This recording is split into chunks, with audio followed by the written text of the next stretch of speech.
listening, and today I'm here with my Contemporaryathon wrap-up.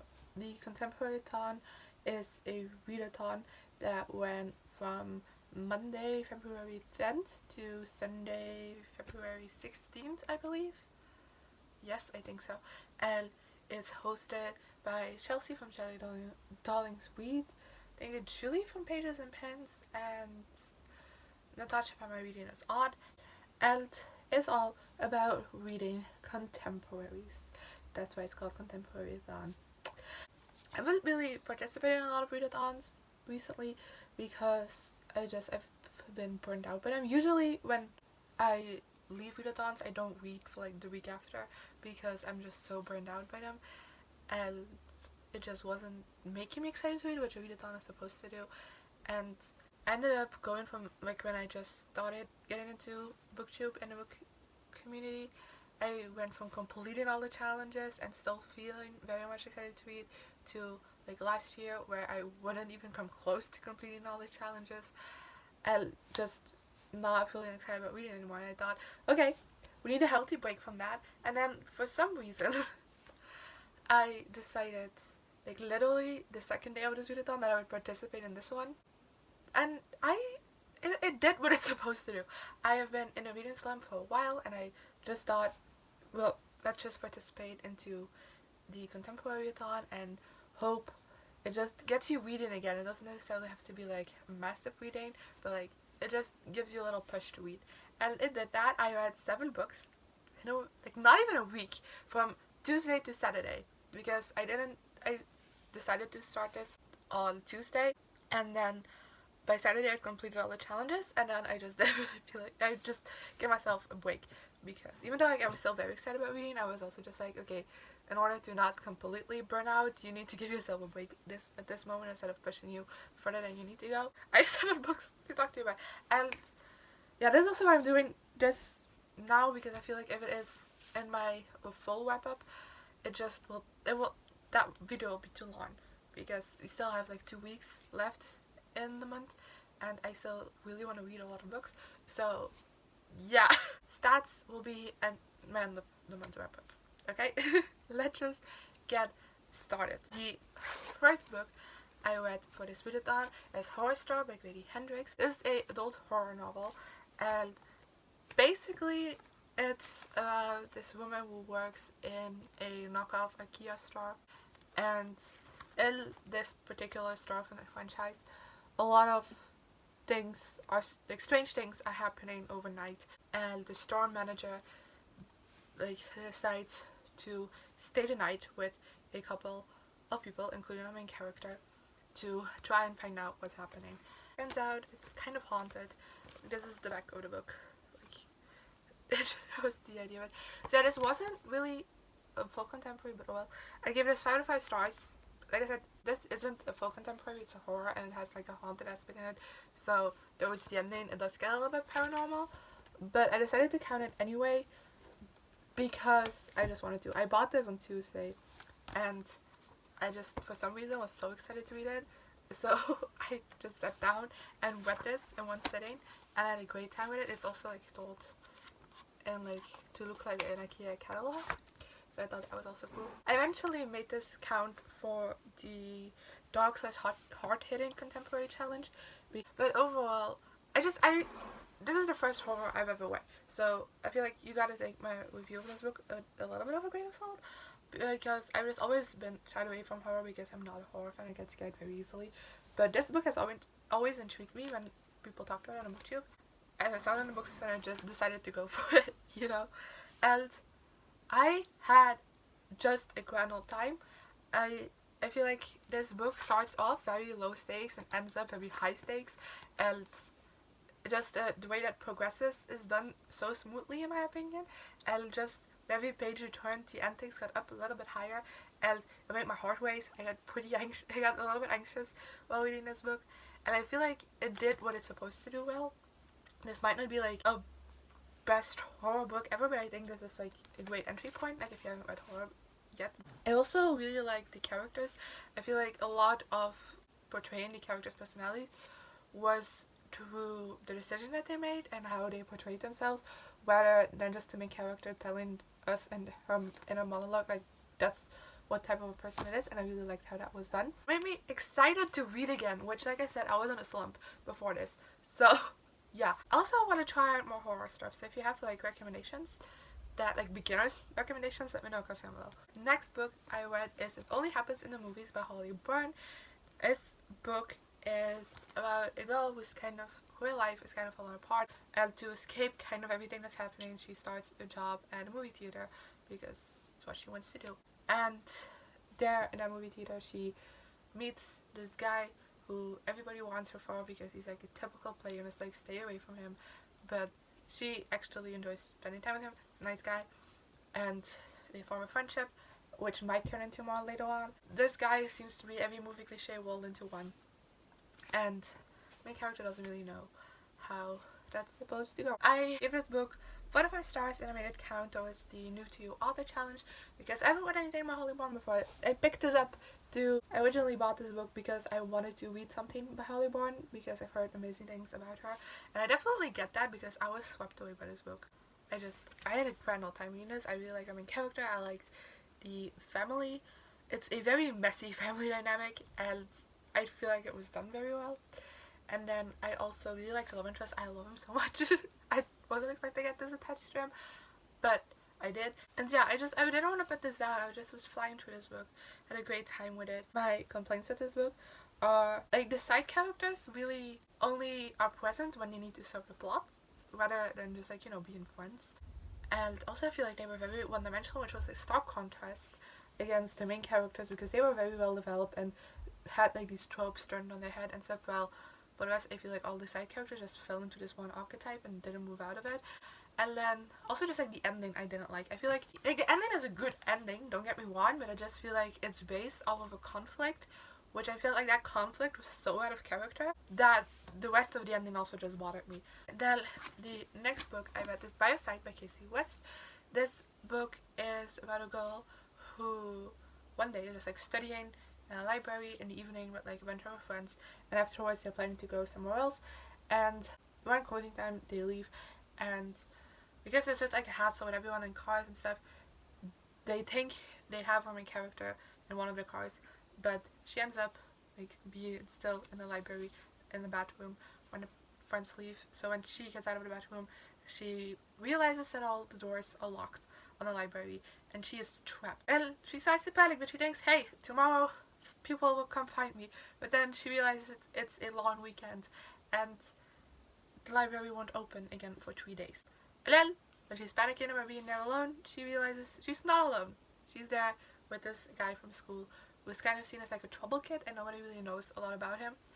The main things you know about him is that the rumors basically, and yeah, they get to know each other and a romance maybe develops. I think a quarter of the book is actually the stuff in the library, and then afterwards like it's them getting out. And you know, I gave this book 2 out of 5 stars, and I fit this for the challenge of reading a backlist book, or they clarified it as a book you've owned for over a year, and let that be one of my TBR challenges, and I put this one forward. I expected this to go spend more time in the library because I feel like that premise was very interesting, and I do think this entire book could have just taken place in those 3 days, but I just feel like it was very short and not a lot happened in the library that I'm just like And then I don't know, I felt like the main character pushed herself onto the love interest a lot.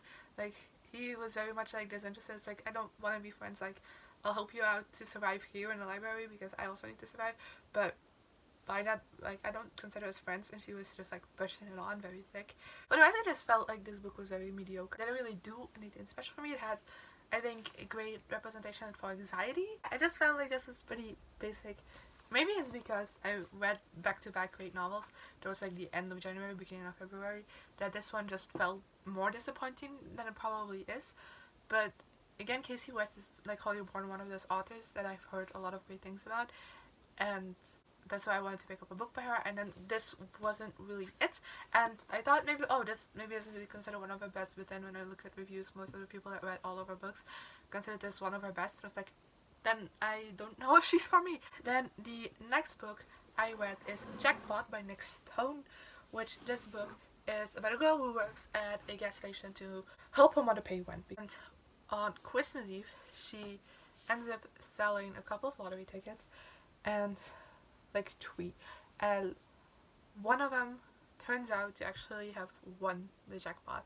Just that ticket never gets claimed, and even though like her coworker also sold lottery tickets, our main character is convinced that one of the people she sold it to is the one who got it, but it's a older woman who has memory loss issues, so she just thinks that this woman forgot that she bought a lottery ticket. So she goes to recruit a guy at a school who's like known for hacking to help her with trying to find this older woman. Overall, I gave it 4 out of 5 stars.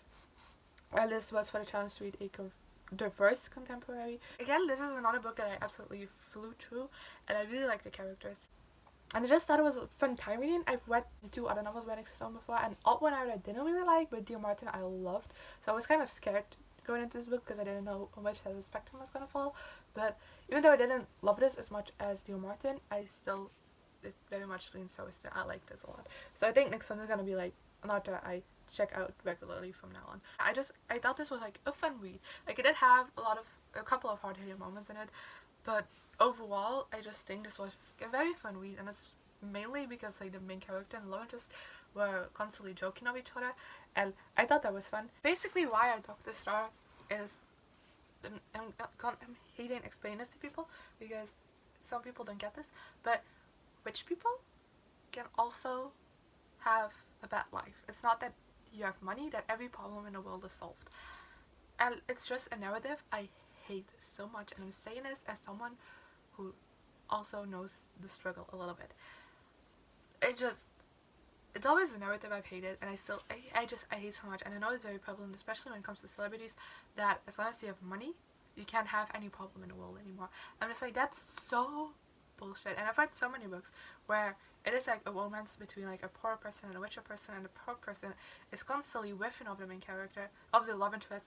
Just like, you can have issues in your life, you don't know what it is to struggle, you can have depression or like whatever. Depression is not really a thing in this book, but it's just a thing that the poor person is always talking about how the richer person can't have any struggle in life just because they have money.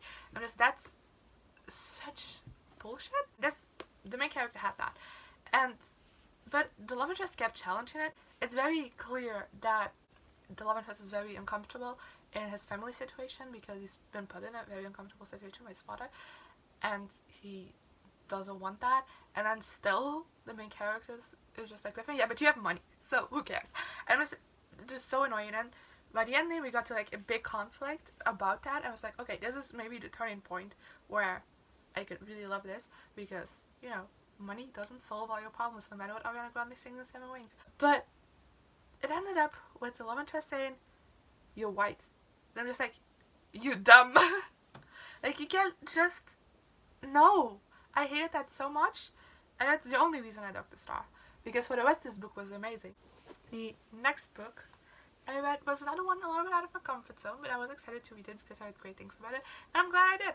That's My Sister the Serial Killer by Oyinkan Braithwaite. This book is about a girl and her sister who was a serial killer. I said a girl, it's a woman. It's adult fiction. I just realized I said the genre for the first book, and then I stopped saying that for the rest. But the other books all by contemporary. This is a adult thriller. This is about a woman whose sister kind of has this habit of killing her boyfriends instead of breaking up with them, and her sister's constantly saying it's out of self-defense.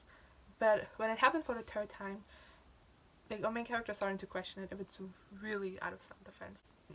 Nevertheless, main character very supportive of her sister, and it helps clean her up and hide it so she doesn't get caught. Until one day, our main character is a nurse at a hospital, and she's really close, like, the doctor she works under, and kind of has a crush on him. And then one day her sister visits her at work and ends up also falling for this doctor, and the doctor falls back for the sister, and then our main character is kind of conflicted on what to do, because she wants to support her sister, but at the same time she doesn't want her friends / crush to get killed. I give this 4 out of 5 stars. I have a hard time talking about this book because, I don't know, it's just a 4 star. I finished reading this book and it's just like, it feels like a 4 star. I really enjoyed this. It isn't like a new favorite, so it isn't a 5 star, but I also can't explain to you anything about how I felt. I it's a very complex book, and it discusses a lot of complex issues about like sticking with family even though they're doing horrible things. And yeah, I thought it was interesting, and it's a great introspective into like our main characters. And I feel like this book is it's very satisfying on its own, but I could go for like a million sequels, a million spin-offs. There's so much more I want to know about just what happened in here, and I'm just like, but at the same time it works on its own. But this book counted for the challenge of read a book that's beloved by a member of the community, and I picked this book because I know Books Alala rated it 5 stars. And I know more people read it, but I just know Books Alala's rating honestly. So there you go. Oh, the next 2 books, which are also the last 2 books I read this month, are galleys I got from Night Gallery. The first of those galleys is Lab Partners by Mora Montgomery. This is a YA contemporary about a boy who's like in his chemistry class, like the lab partners get switched up, so he ends up being partnered with the new boy in school, and our main character also get like bullied, and it's about that, but mainly it's about the main character like and this new boy forming a friendship and eventually a relationship. And I ended up giving this 2 out of 5 stars. This counts for the challenge of the book with Queen on the cover. My problem with this was that it just didn't do anything for me. I just thought it was, again, it's very generic, and I would have loved to say that it gives a great message about bullying, but it doesn't. I feel like how in the end the bullies are dealt with is just not really it. It's fighting hate with hate, and I don't like that. But yeah, I hated how they did that. So it didn't even give a great message about bullying. I just felt like the woman just kind of felt icky to me as well, because the main character just constantly was like, I don't know yet about my sexuality, because you know I've never really been in a relationship. I've always thought I was straight, but like I don't know. It was like I'm questioning it, and then the love interest is constantly like, you're gay, like, are you gay yet? And I'm just like, this is very bothersome to me. I also just like I think at like one point, I mean, like the love interest literally says like, one night with me and you won't have to question anymore, and I'm just like, that sits on. I just felt like the love interest like very heavily pushed onto the main character, and it made me uncomfortable. Like it never went into like the sexual assault territory, but like it was close. And then for the rest, I feel like it just wasn't written well. And I mean, it's a Wattpad novel, and I don't want to say anything about Wattpad novels, but I mean, I get it. It's just the romance happens very quickly. The characters aren't really developed, and there's just so many chunks of inner monologue that don't matter, and then the romance just happens. You know what I mean? It just kind of, I don't know. I don't like it. Then, next! This actually wasn't on my TBR this things book, but I got accepted for it. I was like, I'll read it. And it's Break Your Glass Slippers by Amanda Lovelace.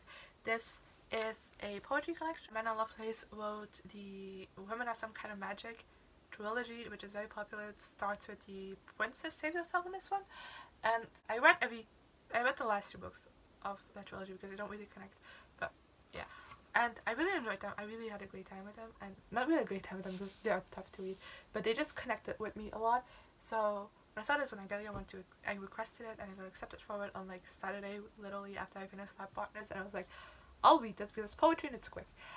And yeah, this is like kind of Cinderella retelling, like a bit modernized and a bit of like personal experiences from the author thrown in. And I ended up giving it 3 out of 5 stars, mainly because I recognize what it's doing very well, and I think it's doing what it's doing very well, and I like the metaphors towards the fairy tale that she used a lot, and I think some people might get something out of this, but I personally didn't really. There were some things about body positivity in that I was like, okay, that's great to remind myself of, but at the same time, that was not really a poem that really stuck with me.